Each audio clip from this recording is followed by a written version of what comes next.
uh, of our hangout, week 2, where we got interrupted by the echo, and right now it seems to be okay. And so we were just talking about details, and I'm going to just move on to cadence because of time and so on. So cadence again is one of those craft things to be aware of, that it's part of the craft. It's wonderful to thread it in during rewrite. You do not have to obsess about it when you're getting your story down, but when you're going into the rewrite, the most essential thing, I don't know of any writer in my career who does not read her work aloud. The college students, yes, they would fight it. They thought it was, many of them thought it was silly, but does anybody here, does anybody here read their work aloud? I think you probably all do. I do. Yeah. Bethany, do you? I definitely do. It's funny, as a writer, I never used to read my work out loud, but I worked in marketing for a really long time, and when I would write copy, I would always read it out loud because your mind tricks you into thinking words are there when they're not, and you wouldn't want to, put out an advertisement with incorrect verbiage, and that's how I started doing it. Carolyn, do you read your work aloud? I do, not as often as I should, because I am the victim of always thinking that I've written words in there that I haven't, and I've just quickly, basically gone on to another thought. And because I don't like to read my work aloud, I try to use other tools. There's the tool in Word that you can actually have it recite it back to you, so I try to do that so I don't actually have to listen to the voice. Well, I didn't know there was that tool. Right. That's interesting. Heidi, do you read your work aloud? Yes, I do. What do you learn from it? Well, I just sometimes it just doesn't flow. That's where you really catch on edit the things that read well. You think read well, and then you start reading it out loud, and it sounds mucky or jumbly, and so I guess that I find the flow is not good, and a new thing I started doing is to record myself on just, what is it called? It's on a Mac, and it's a little, it's like, there we go, photo booth, and so then I can actually watch or just listen to it, and so more than just reading it loud, to listen to it afterwards I'm finding a new level of helpfulness. Nicole, do you read your work aloud? Yeah, I would say not enough. I would say when I'm reading it aloud, it's because I'm sharing what I've written with my partner or my children, or so I want to share my work with them, and I prefer to read it. So that's been the motivation, but what I get from it is quite a lot, similar to what other people have said. I find grammatical things, or the way it sounds coming out is not at all the way it looks to me when I've written it. So that it's been very helpful. And finally, Judith, do you read your work aloud? Yes, and that's a great way to edit and catch not only grammatical errors, but spelling errors. I don't always trust spell check. In flow, yes, it makes a big difference when I read it aloud. Okay, so I'm going to absolutely agree that reading aloud can help you catch missing words. It can help you catch maybe a sloppy grammatical kind of construction. But to me, the most important thing is to create within yourself that voice. You always hear about, in all writing classes, they talk about the voice of the writer. Well, it literally is a voice inside you that comes out in your writing, and you do hear it as you read. And when readers are reading your words, they're actually, of course, they're seeing it with their eyes, but they're actually hearing it at the same time internally. And you can be the first reader who actually can hear it, not just internally, but externally. And this thing that we call cadence, this thing where we talk about how do you fix that reader to that page.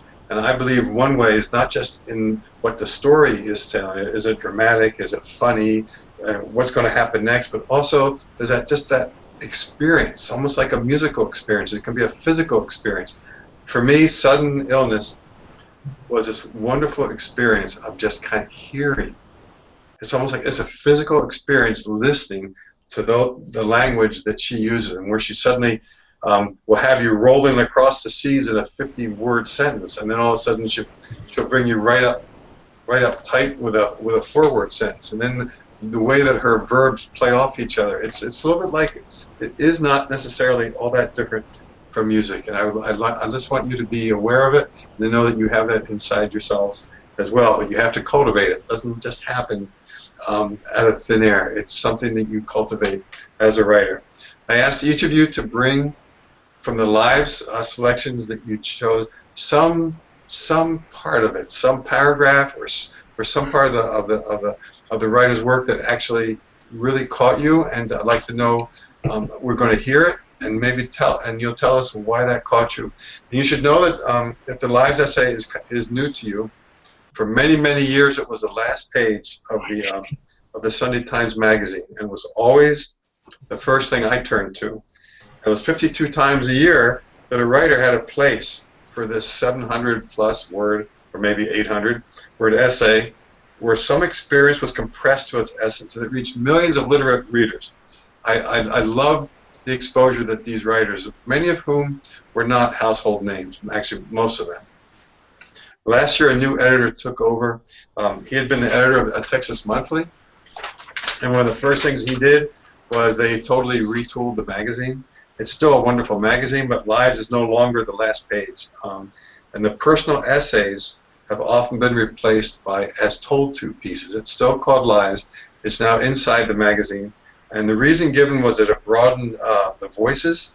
For example, if there was a migrant from Syria, and she was not a writer, but still her story could be told through another. And that's fair enough, but I love writers to look through their archives, because the best of these essays, they really are models of compressed writing. You know, you can't tell the whole story, but you tell the core of the story in the spaces given. So I love the pieces that you chose. Nicole, I'll start with you, either from Off the Road or The Man on Death Row. Did you bring in a little slice? I did, and it was hard to choose any one thing. Both of them used dialogue in such a short piece. I really admired that. I have a hard time inserting dialogue in short pieces, but they both did so. But I think the one I'll share is Off the Road, and it was his opening. When I teach my 9th graders, I talk about the power of opening lines and things like that. So here goes. I never thought I was a car guy until the day my little blue Toyota truck died. In fact, on some level, I had contempt for guys who cared too much about what they drove. Proof that I didn't share their affliction, in my mind, was the fact that I had been driving the same beat-up base model Toyota pickup with camper shell for 23 years, ever since my father sold it to me for $4,000 in 1992. So what caught you about that? Kind of the simplicity of it. I think sometimes when I think about my writing, I work too hard to craft just the right sentence or be really profound, or every word, every sentence has to resonate, and I have to choose a topic that I don't know, is about identity or something. I don't know. This is a paper about an essay about his truck and his little blue Toyota truck, and the language is simple. There's nothing complicated about the vocabulary. I think he packs a ton into maybe 4 sentences. We learn a lot about himself and sort of how he regards cars relative to sort of how other guys regard their cars, and he doesn't share that affliction. But then as the essay goes on, of course, we learn he's totally in love with this little car and is just destroyed when it dies. And so I just think he accomplishes a lot in the first 4 sentences. You see, in terms of details that we put in, details that we don't put in, we don't learn very much about where he drove that. We know that he put a lot of miles on. We don't learn a lot, really, but we learn the essence of it, which was his discovering that actually this truck really had become part of his emotional life, and it led to a beautiful little anecdote from Carolyn about her own dad. And his vehicle, and how when it was driven away, finally he just stood there staring at the tracks. Which Carolyn one day maybe you'll see if that works for you as a piece of writing. So what did you choose, Caroline? What did you bring in? I chose The Accidental Mourners, which is a story about I can picture it as like a middle-aged couple who's just kind of like on a day trip, and they find themselves stumbling upon a funeral that they didn't really realize that they were a part of. But I loved basically just the simpleness of this story. They were well-meaning people. They just wanted to have a good day, and they were just discovering the Jane Austen homestead, which isn't far from their house, and they went into this tiny little church, and all of a sudden they're, mourning Colin, this young man who passed away. And so, the woman who's writing this is, basically overcome during the actual funeral because they got stuck in the pew and they can't get out, and they thought it would be rude to just exit. But I loved the way that, she basically just describes how she was overcome with emotion at one point. And I really kind of, just was able to picture the entire scene and just, Do you have a little passage that you can read? Yeah, actually, where is it in here? Oh, it's the service went on. The man who died was named Colin. A speaker came up and told us all about Colin's life.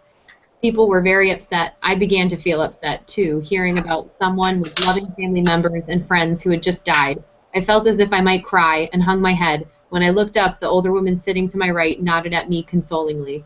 So she's already got somebody in a pew, basically thinking that she's starting to, really feel sad about Colin, but she doesn't know him at all. And I think it's just that mourning is communal, and that's what she's, basically realizes is that, once she starts to cry, she says, I realized that the act of mourning is communal. I could feel the sadness all around me and was engulfed by it as if I had been plugged into it just by being there. I thought everybody chose really interesting selections. And Heidi, you chose that you had The Vanishing Boy you read and Confession of Choice. Which snippet are you going to read from? I'm reading from The Vanishing Boy. I'll just read one paragraph. Fix it, he roared. Fix it, fix it.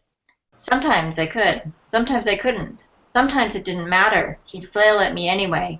Recently, the tantrum started in bed, before he was fully awake. Nothing in particular was setting him off. Just being conscious enraged him. Just existing. All the calming procedures from his special ed class were flung aside by his anger and confusion. I studied my bloodied face, and for the first time in my life, I was truly frightened. Very powerful. That was about a father talking about his autistic son. Yeah. As she explained in her posting. So what caught you about that, the way he did that, the way he made that happen?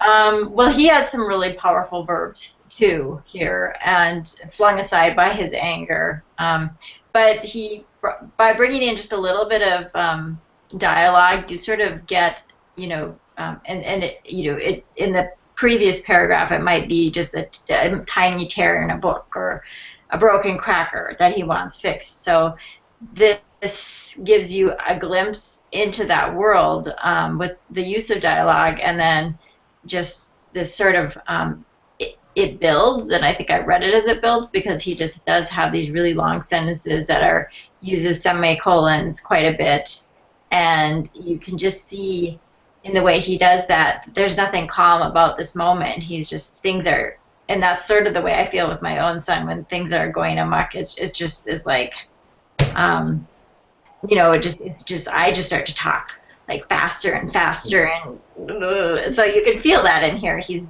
building to this point where, he sees his son has actually drawn blood from him, and he's actually frightened, and then you pause.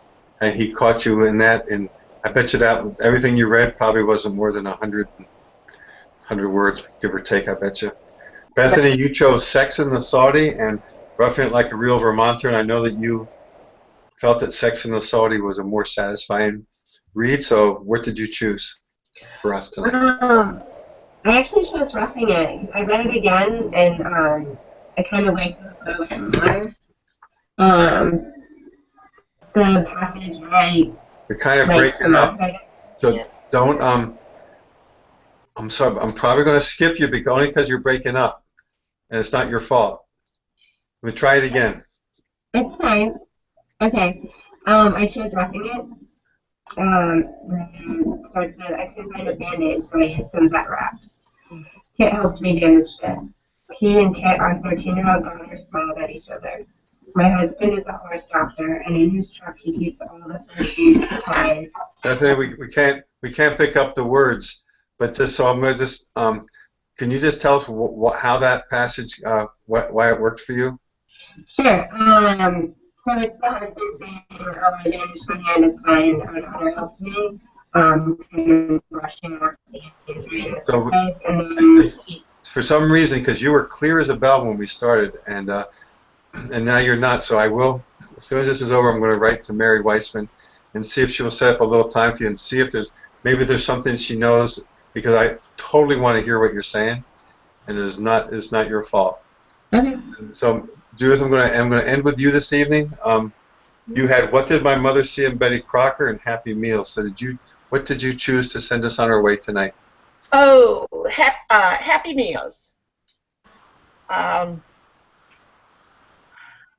it's impossible to manufacture necessity. It was more than a choice to offer my children a different life.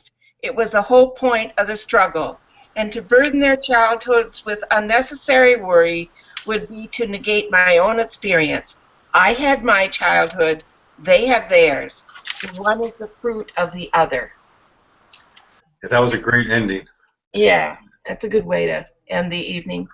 And why did that catch your eye? Well, I think right in that paragraph she summarized well. This lady was born and lived in a very, very poor Latin community in Los Angeles, but she survived, and because she was a gymnast, she got a scholarship to Stanford and went on and did very, very well with her life, and she had 4 children, and she wanted them to bring them back to where she started. But when they went back, she realized that they had their own lives to live. She couldn't, that was her life and it was not theirs. So that's the one is the fruit of the other. Yeah, I love that ending. Yep. So everybody, I'm away Thursday, Friday, Saturday. I'm back Sunday. I've read your discussions for A Life Worth Ending, and I thought there was some really strong thoughts going on there. I won't have the time to write back until I'm back Sunday, but then you'll see my responses on Sunday. And I'll be here next week, and we'll have a Hangout number 3. And I want to thank everybody for coming tonight. We're going to cover a lot of ground every week. Good night, Nicole. Good night. Good night, Judith. Good night, Mal. Good night, Heidi. Good night. Good night, Carolyn. Good night. Good night, Bethany, and we're going to get this fixed so we can hear you clear as a bell, I hope, okay? Okay, good night. Bye, everybody.